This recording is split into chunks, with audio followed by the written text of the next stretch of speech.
My first paying job in the ministry was as one of 10 youth leaders hired to deal with a 500-member youth group. The numerical success of this youth group was remarkable, to say the least. It was in my home church, so I had gone to this youth group when there were still only 15 students that were in it. By the time I was in college, the youth group had exploded in size, with over 200 students in the junior high youth group and nearly 300 in the senior high youth group. In the congregation's scramble to provide sufficient leadership for this massive youth group, it turned to the recent graduates of the youth group itself, seeking to provide graduates from the ministry an opportunity to deepen their own faith as they, in turn, help the incoming youth group members to build their relationships with Jesus Christ. This ultimately proved to be a very successful model, with several of the graduates turned youth leaders going on to full-time ministry in their adult lives, including me. During the first couple of years, however, the youth pastor needed to find a meaningful way to discern which graduates should become youth leaders. This was particularly difficult because the youth group had become a very cool place to hang out with your friends. The youth leader wanted to be certain that the new youth leaders were genuinely called to share the gospel with their peers, not just trying to continue hanging out with their peers as sort of emeritus members of the youth group and getting paid to do it. One of the ways the youth pastor sought to winnow out those who felt a vocation to this ministry was by asking candidates interviewing for the position of youth leader how important positive feedback was to them. What he had found was that several people seeking to be involved in the youth group as leaders simply wanted to do so because they thought that it would be an easy way to receive significant appreciation from their peers.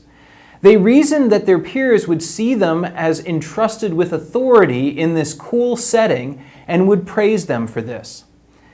The youth pastor was quick to point out that teenagers were not well known for being particularly generous with their appreciation for those who worked on their behalf, and that even if they were, seeking human praise was not a proper motivation for seeking to be a leader in the youth group.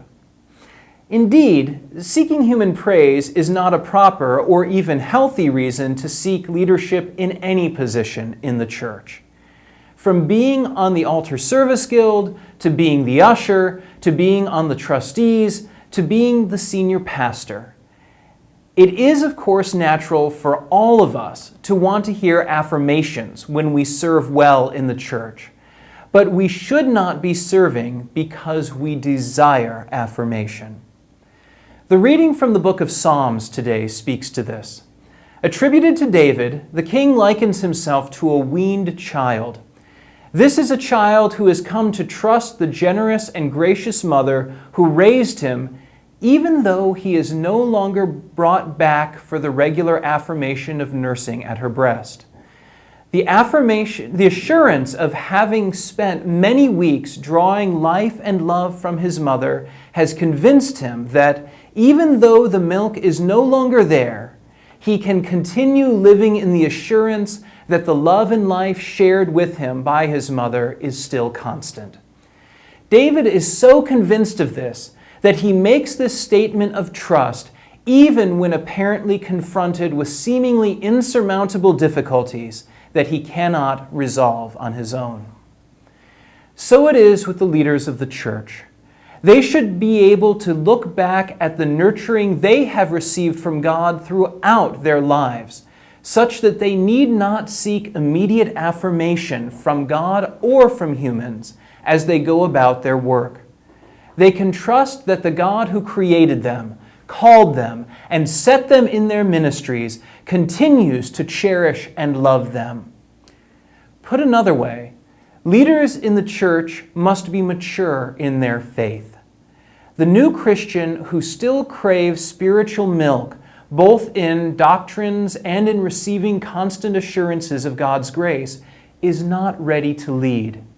It is the mature Christian who has learned to be sustained by God's gracious presence, even in the absence of affirmations of a job well done, who is prepared to lead.